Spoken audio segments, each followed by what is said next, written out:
The battlefield was broken. Smoke covered the sky like a thick blanket. Turning day into night, the air smelled of burned metal and blood. Screams and explosions echoed in the distance. The ground shook under every blast. Arya's heart was pounding. But she kept moving. Her armor was scratched and cracked. Her shield was almost gone. Her energy rifle was hot to the touch, and every time she fired, it hissed like it would break. She had been fighting for hours, maybe days. She didn't even know anymore.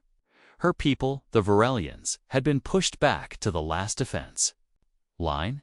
Now, she stood alone in the middle of the street, the last one between the enemy and the city's heart. Around her, the bodies of her fallen warriors lay still, their eyes open but empty. She wanted to close them, to give them peace. But there was no time. The enemy marched forward, their heavy boots smashing the broken ground. They were the Threks, a brutal race of conquerors with black armor and glowing red eyes. Their weapons fired bolts of burning plasma that tore through walls and shields like paper. Arya gritted her teeth and raised her rifle. She fired again and again, pushing back the first wave. But for every Threk she dropped, 3 more took his place. Her legs trembled, not from fear, but from exhaustion. She could barely stand, but she refused to fall. Her people were counting on her. The city was counting on her. She whispered to herself, not one step back. But her arms felt heavy, her vision blurry. Her rifle clicked, empty. She reached for another power cell, but her belt was empty too. The Threk's commander stepped forward, his armor bigger, his weapon longer. He pointed at her and spoke in a voice like metal scraping stone. "Fall, alien girl. Your fight is over." Arya lifted her broken shield and tried to stand taller. Even if she was going to die, she would not beg. The commander raised his weapon. Arya's breathing slowed. She thought of her family, of her little brother hiding somewhere in the city. She hoped he wouldn't see her body. She closed her eyes, waiting for the final shot, but it didn't come. Instead, she heard something else, a different kind of gunfire. Short, fast bursts. Nothing like the slow, heavy blasts of her people. The sound was sharp and angry, cutting through the noise of battle. She opened her eyes.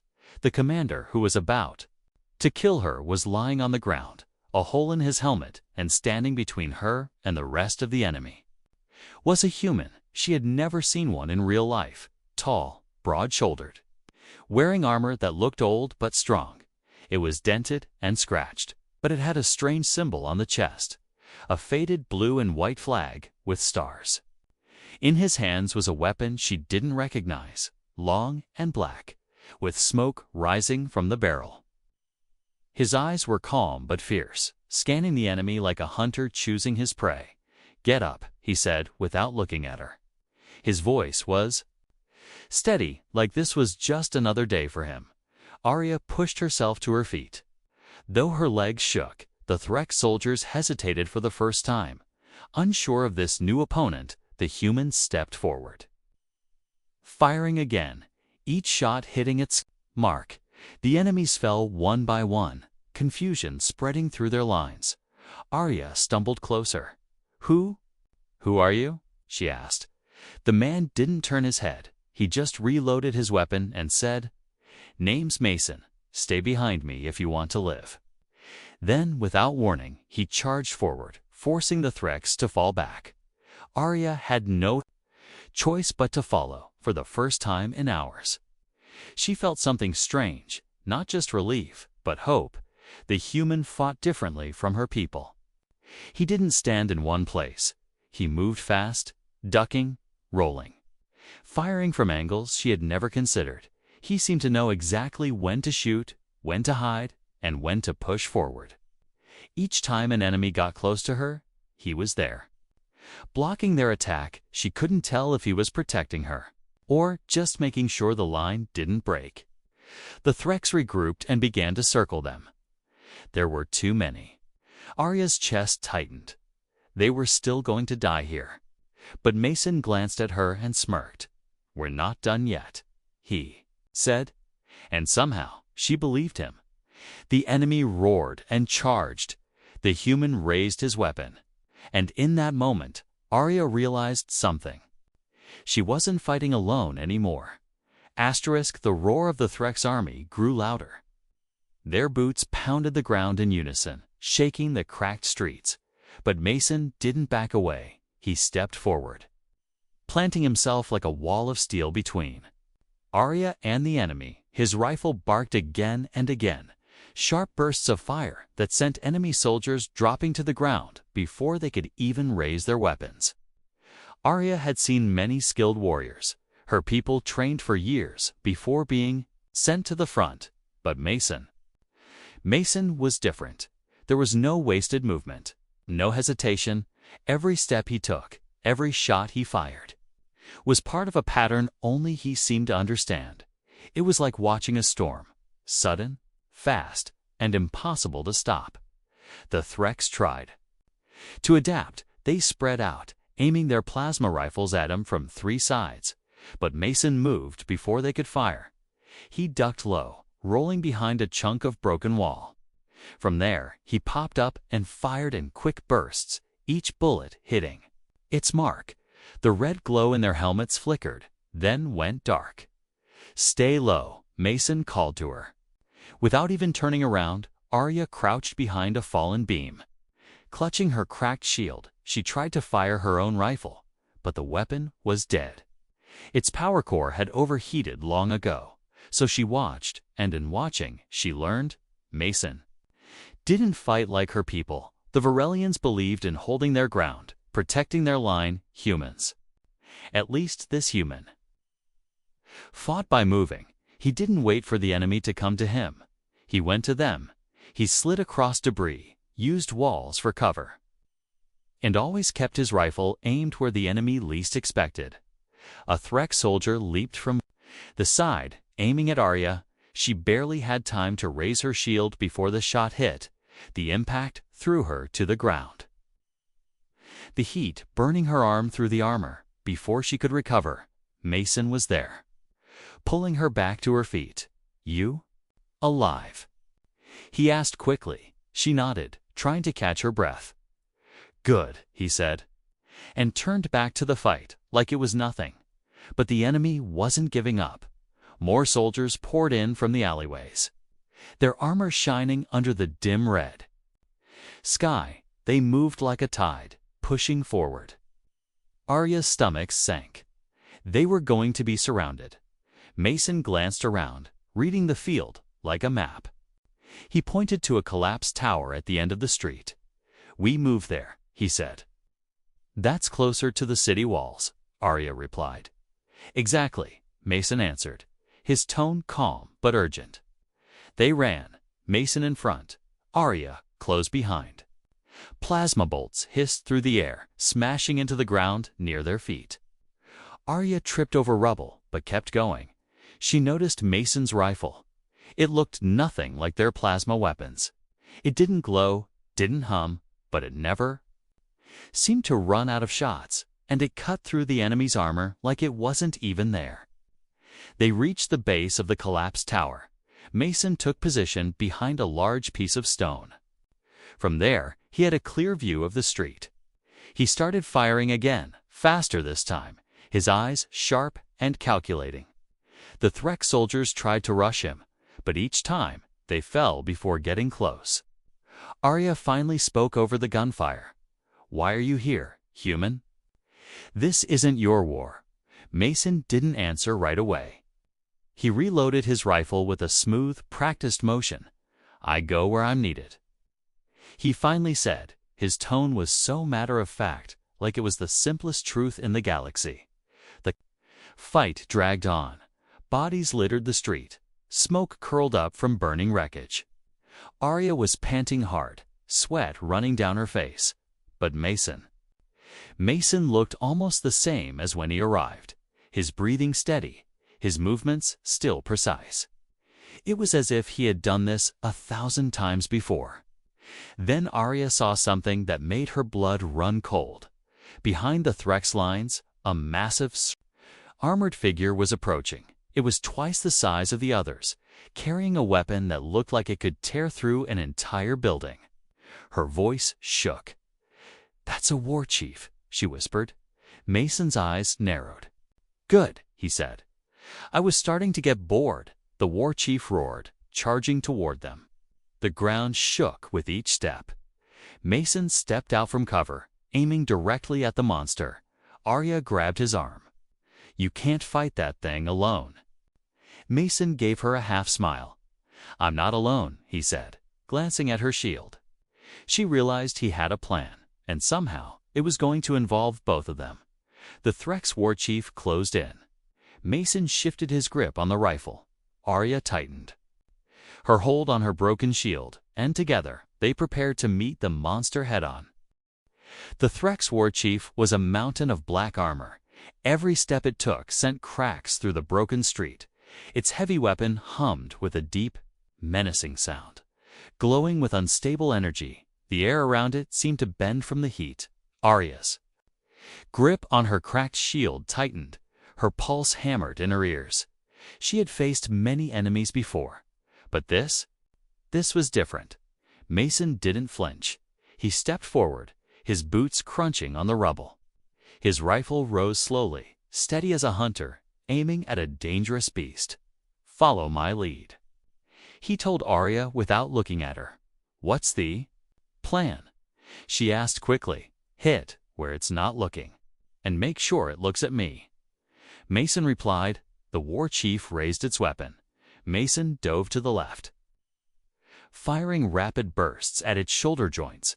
The bullets sparked against the armor, leaving small dents, not enough to pierce, but enough to make it turn. Arya understood. She charged from the opposite side. Her shield raised, the war chief swung its weapon toward her. At the last second, she slid under its arm and slammed her shield into its knee joint. The impact made the creature stumble. Mason didn't waste a second. He switched to a smaller weapon from his side, a grenade launcher. He aimed for the exposed joint Arya had hit and fired. The explosion shook the street. Shards of armor flying through the air. The war chief roared, stumbling backward, but it wasn't down yet. It charged at Mason. Moving faster than its size should allow, Mason rolled aside, the massive weapon smashing into the ground where he had just stood. The shockwave sent Arya tumbling, her shield slipping from her hands. The war chief spotted her unarmed and turned its glowing weapon toward her before it could fire. Mason was already moving. He sprinted forward, leaping onto its back. His boots clanged against the armor as he jammed a small device into the base of its helmet. "What did you do?"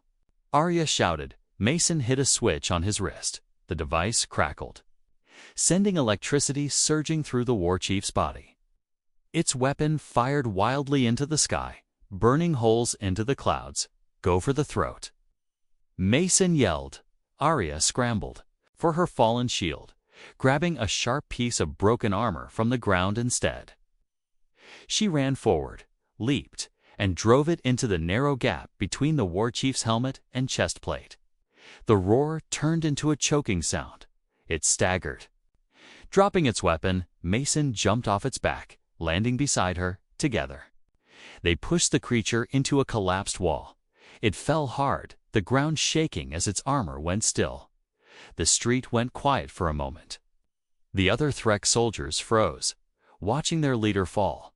Then Mason stepped forward, lifted his rifle, and fired into the air. The sharp cracks echoed through the ruins. The message was clear. The tide had turned. Arya caught her breath. Looking around, the enemy soldiers were pulling back, retreating toward the outer streets. Mason didn't chase them. He lowered his rifle and turned to her. "We've got an opening. We push now, or we lose it." Arya nodded. Wiping sweat and dust from her face, her body ached. But she wasn't going to stop now. They moved together. Arya used her speed and knowledge of the streets to guide them. Mason took every high point he could, covering their advance with precise shots. When enemies tried to regroup, they hit them from two sides. They moved like they had trained together for years, even though they had just met. At one point, a Threx heavy gunner set up in the middle of the road. Mason didn't hesitate. "Cover me," he called, and sprinted straight into enemy fire. Arya's heart jumped, but she followed his order. Throwing debris and firing stolen weapons to keep the gunner's attention, Mason reached him, pulled the weapon from its mount, and turned it against the retreating Threx. The blasts tore through their armor, scattering them even more, step by step. They pushed forward toward the city gates. Arya began to notice something. Mason's style of fighting was changing. He was starting to match her movements, adjusting to her rhythm. When she ducked, he covered her. When she moved left, he moved right. It was as if they were learning each other's instincts in real time. By the time they reached the gate, the enemy was in full retreat. But Arya knew this wasn't the end. "They'll be back," she said quietly. Mason nodded, his eyes scanning the horizon. "They will," he agreed. "And next time, they'll bring more." She studied him for a moment. He was calm, but there was something behind his eyes, a weight, a purpose she didn't yet understand. She wanted to ask why he was here, why he had risked himself for a city that wasn't his. But before she could, a deep rumble echoed through the ground. Arya's eyes widened. "That's not retreat," she said. From beyond the ruined streets, she saw shapes larger than any war chief moving toward them. Mason reloaded his rifle slowly. "Then we'd better be ready for round two," he said. The ground shook like a living thing. Dust fell from the broken walls, and loose stones rolled across the cracked streets. Arya's eyes narrowed as the shapes in the distance grew clearer. These were not the usual Threx soldiers. They were massive war machines, walking fortresses with weapons built into their arms. Each step they took sent deep tremors through the earth. Behind them marched fresh troops, ranks upon ranks of armored warriors. Mason didn't move for a moment. He just studied the formation, his jaw set. Arya's throat tightened. "They're bringing everything," she whispered. "Yeah," Mason said quietly, "because they know they can't afford to lose this place." The gates behind them creaked. A few surviving Varelian soldiers peeked out. Their eyes wide, they were too wounded, too tired to fight again. This was it, one last push from the enemy. If they broke through, the city would fall, and everyone inside would die. Mason finally turned to Arya.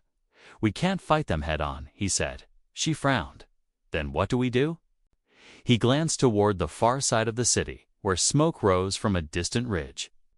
"We make them think we're somewhere we're not." Before she could ask what he meant, he motioned for her to follow. They ran through the narrow back streets. The sound of the enemy's advance grew louder behind them. Arya's legs ached, but she pushed on. She didn't know where Mason was taking her, but his pace was fast and sure. He moved like he had studied the city map in his mind. When they reached a collapsed plaza, Mason dropped to one knee, pulling something from a pouch at his side. It was a small black device, covered in scratches. Arya leaned closer. "What is that?" Mason didn't look up. "A signal beacon," he said. "Varelian tech?" she asked. "No." Mason replied, his tone low. "Human." He pressed a few buttons, and the device lit up with a faint blue glow. Arya's brow furrowed. "What does it do?" "Calls friends," Mason said simply. "Or, if no friends can answer, it calls something else." Before she could press for more answers, a deep, mechanical roar split the air. One of the enemy war machines had spotted them. Its cannons swung toward their position, glowing brighter by the second move. Mason shouted, grabbing her arm. They dove behind a half-destroyed building, just as plasma blasts tore through the plaza. The heat was so intense, Arya felt it on her skin, even through the armor. Mason didn't waste time. "We need higher ground," he said, scanning the ruins. Arya pointed toward an old watchtower. Leaning but still standing, they sprinted toward it, dodging falling debris as more blasts rained down. The war machine's steps followed, slow but steady. It was hunting them inside the tower. The stairs were half collapsed. Mason climbed like it was nothing, his boots gripping the broken stone. Arya followed, her muscles screaming from exhaustion. At the top, they could see the entire battlefield. The enemy was spreading out, the war machines leading, the troops covering the gaps. Mason set the beacon down and adjusted it. It began to pulse, sending out waves of invisible energy. Arya watched. You came here for this, she said quietly. Not exactly. Mason replied. Then why are you here? She pressed. He hesitated, then looked at her. Because the Threx destroyed my home a long time ago, he said flatly. This isn't just your fight. Arya, it's mine too. Before she could respond, a shell slammed into the tower's base. The floor shuddered under them. Chunks of stone fell away. The war machine was firing directly at their position. We have to go, Arya shouted. Mason grabbed the beacon, tucking it under his arm.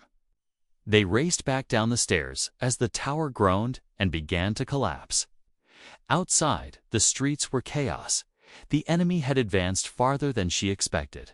Smoke and fire filled the air. Mason ducked into an alley, pulling her with him.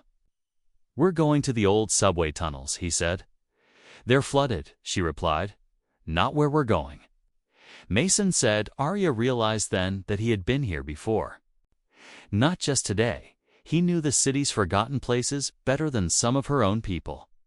The subway entrance was hidden behind a collapsed wall. They slipped inside, the noise of battle muffled by the darkness. The air was damp and cold, water dripping from the ceiling. As they moved deeper, Arya's mind spun.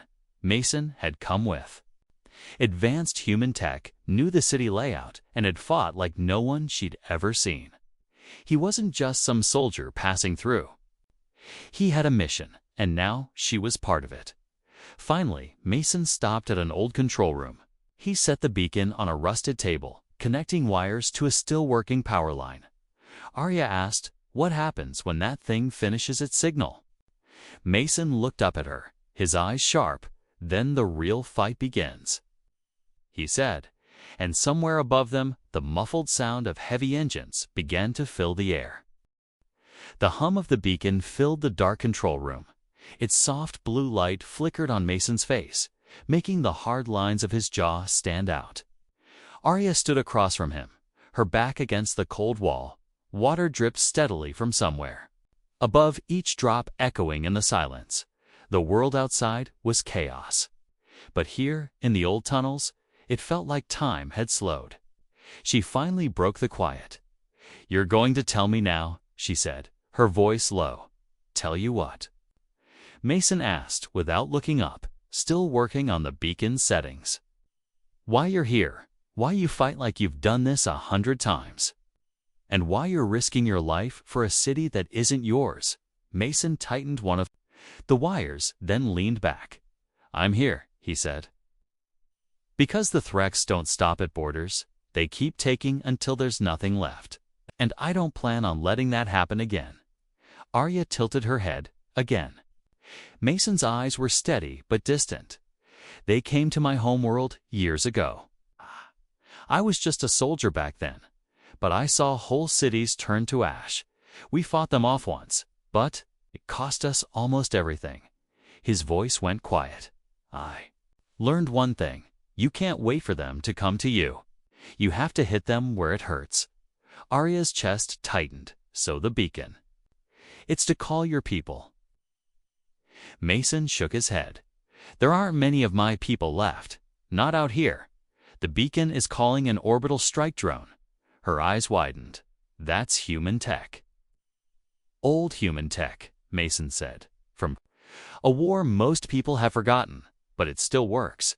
And if we can get it close enough to their command ship, we can take the whole fleet out in one shot." She stepped closer. "And if we fail?"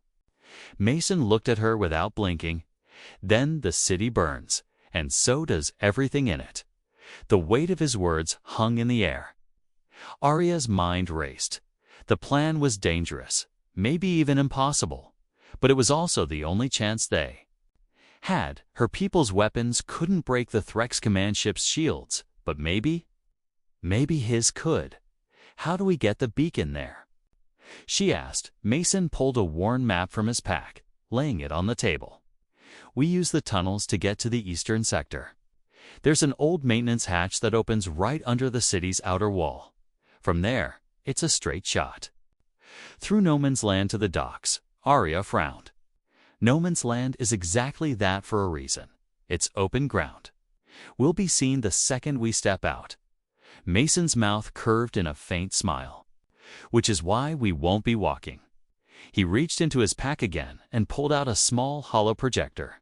A glowing image appeared, a fast, low-profile hoverbike.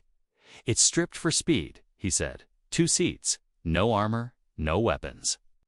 All engine. Arya raised an eyebrow. Fast enough to outrun the Threx. Fast enough to make them miss, Mason replied. The plan was risky. Get to the bike, race across open ground while the enemy tried to cut them down. Slip into the docks, plant the beacon on the underside of the command ship, and escape. Before the orbital drone fired, it sounded like something out of a war legend. And legends usually ended with the heroes dead before she could respond. A deep rumble shook the walls. Dust fell from the ceiling. They're moving the war machines closer, Mason said. That means we don't have long before they crush the last defenses. Arya gripped the edge of the table. Then we should go now. Mason nodded, slinging the beacon over his back. They moved through the tunnels, their footsteps splashing in shallow water. The darkness pressed in around them, broken only by the faint glow of Mason's wrist light. Every sound felt louder here. The drip of water, the distant groan of shifting stone. Arya kept glancing over her shoulder. She didn't know if it was the enemy she feared, or what might happen if they failed. Finally, they reached the old maintenance hatch. Mason pushed it open carefully, the hinges groaning in protest. Cold air rushed in, carrying the distant sound of gunfire and screams. They stepped out into the shadow of the city wall, and there, hidden under a tattered tarp, was the hoverbike. Its sleek frame was scratched and dusty, but the engine hummed like a beast ready to run. Mason straddled the bike, motioning for her to climb on behind him. You ready? He asked. Arya tightened her grip on the beacon straps. No, she admitted. But that's not going to stop me. Mason gave a short nod. Good enough. The bike roared to life, hovering just above the cracked ground. The sound drew attention. Shouts echoed from the walls as Threx patrols turned their heads. Mason leaned forward. Hold on, he said, and hit the throttle. The bike shot forward like a bolt of lightning. Wind whipped past them, carrying the smell of smoke and ash behind them. Plasma bolts began to streak through the air. One missed by inches, scorching the ground beside them. Arya gritted her teeth, holding on tight as the open killing field stretched ahead. The docks and the Threx command ship were still far away, and the enemy wasn't going to let them reach it without a fight. Asterisk. The hoverbike tore across the open ground. Its engine screamed, pushing every bit of speed it had. The cracked earth blurred beneath them, dust whipping into the air behind their trail. Mason leaned forward, keeping his eyes on the docks far ahead. Arya clung to him, the beacon strapped tightly between them. Every second counted, and every second. The enemy's aim was getting better. Plasma bolts sliced past them, some so close she felt the heat on her skin. The ground exploded in flashes of blue fire, sending shards of stone into the air. A shot grazed Mason's shoulder, burning through the armor. He didn't slow down, didn't even flinch. Keep your head down, he shouted over the roar of the wind and the weapon fire. The Threx war machines loomed in the distance, their cannons tracking the bike. One fired. the blast smashing into the ground ahead of them. Mason swerved hard, the bike tilting dangerously. Arya's stomach lurched as they skimmed past the edge of the crater. Behind them, enemy skimmers gave chase, smaller and faster than the war machines. Their engines howled, drawing closer. "They're gaining on us." Arya yelled. Mason's eyes flicked to a side ridge. "Hold on," he said. Without warning, he veered toward it. The bike bouncing over rough ground, the pursuing skimmers adjusted. Following them into the uneven terrain, Mason weaved between broken stone pillars, forcing the enemy to slow down or crash. One Threx pilot misjudged the turn and smashed into the rocks. Exploding in a fireball, they shot out from the ridge and back into the open. The docks were closer now, but so was the enemy fire. A bolt slammed into the rear of the bike. The engine coughed. Losing speed, Mason cursed under his breath. Arya looked back. More skimmers were coming, and a war machine was closing in from the left. "Mason," she started, but he cut her off. "I see it. The war machine's cannon lowered, its barrel glowing brighter." Mason made a choice in that instant. He turned the bike straight toward the machine. Arya's eyes widened. "What are you doing?" "Buying us a chance," he said, his tone steady. "When I tell you, you jump with the beacon and keep running." Her grip tightened. "I'm not leaving you." "You will," he said sharply, "or this whole thing ends here." The cannon fired. Mason swerved at the last second. The blast missing by meters but still rocking the bike, they skimmed alongside the war machine. So close, Arya could see the glowing seams of its armor. Mason pulled a small explosive from his belt. He timed it perfectly, slamming it onto the machine's leg as they passed. The explosion tore through the joint, sending the massive weapon crashing to the ground. The bike wobbled, smoke trailing from the engine. Mason shouted over his shoulder, "Now, Arya, jump." She hesitated only for a heartbeat, then swung off the bike, hitting the ground and rolling. The beacon stayed strapped to her chest, its blue light still pulsing. She looked up just in time to see Mason steer the bike toward the enemy skimmers. Chasing them, the bike smashed into the lead skimmer, erupting in a chain of explosions that lit up the field. Her chest heaved. "Mason!" She shouted, her voice cracking. There was no answer, only the ringing in her ears. The path to the docks was still open for now. She forced herself to her feet, every muscle screaming in protest. She ran, weaving between burning wreckage and craters. Enemy fire rained down around her. But she didn't stop. The command ship loomed ahead. It was a giant blade of black metal cutting into the sky. Its hull shimmered with a faint glow of shield energy. Arya's mind screamed at her. The plan was insane. But Mason had believed in it, and she wasn't going to let his sacrifice mean nothing. A Threx soldier stepped into her path, raising his rifle.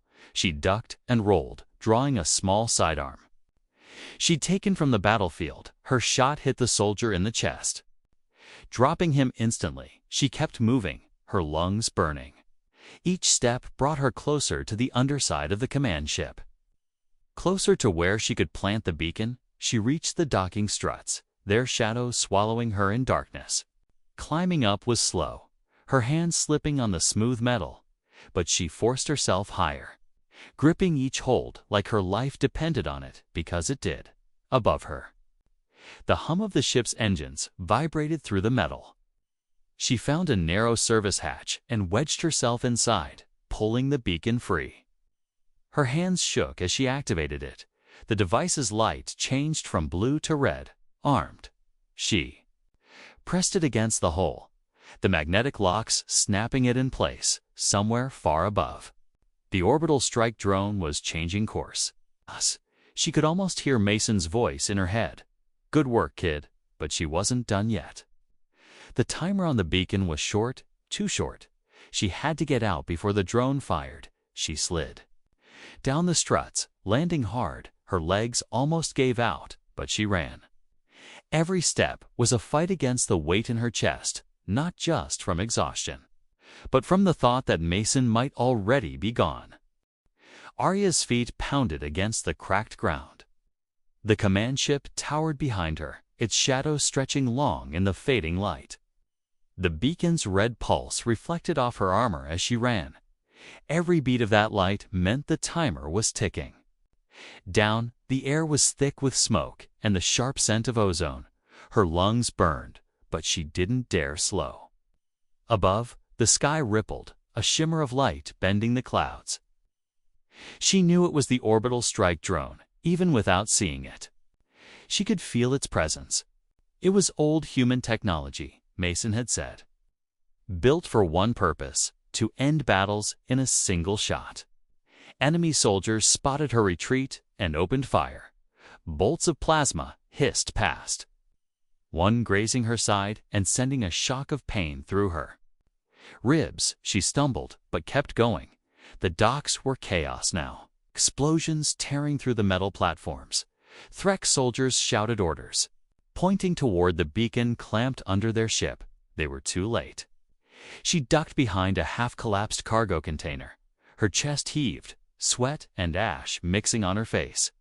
For a heartbeat, the world seemed to go quiet, then the beacons. Pulse turned from red to solid white.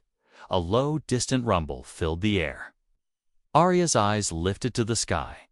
The drone broke through the clouds like a falling star. Its hull was blackened with age, its shape sharp and angular. It didn't slow, didn't waver. A bright beam erupted from its underside. Slicing through the air toward the command ship, the impact was instant. The ship's shields flared bright blue, then shattered like glass. A second later, the beam cut through the ship's spine. The explosion was blinding.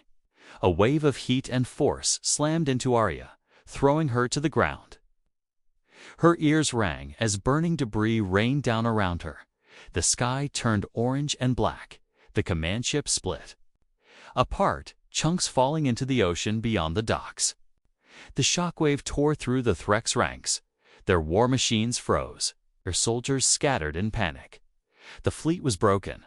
Arya pushed herself up, her arms trembling. She scanned the wreckage.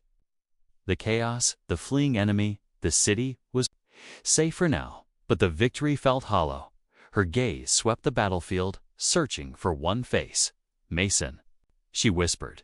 She retraced her path, moving through burning streets and shattered walls. The place where the bike had exploded was nothing but twisted metal and scorched ground. She stepped over debris, her throat tight. There was no body. But there was also no sign he'd survived. Each step felt heavier. She told herself she'd accept it if he was gone. But a part of her refused to believe it. Hours later, the sun dipped low, casting long shadows through the ruined city. The surviving Varelian defenders emerged from hiding. They moved among the wreckage, pulling wounded to safety. Children clung to their mothers. Soldiers embraced each other. Arya stood apart, watching it all but feeling distant. She had fought for this moment. But without Mason, it felt incomplete. A voice came from behind her, low and familiar. Still standing, huh? Her head snapped around. There he was, leaning against a broken wall. Armor battered, one arm wrapped in bandages. His hair was a mess, his face smeared with dirt and blood. But his eyes were the same, steady and alive. She crossed the distance in seconds. "I thought you were dead," she said, her voice shaking. He gave a faint smile. "Almost," he admitted. "But almost doesn't count." She punched his arm lightly, then pulled him into a hug. He didn't resist.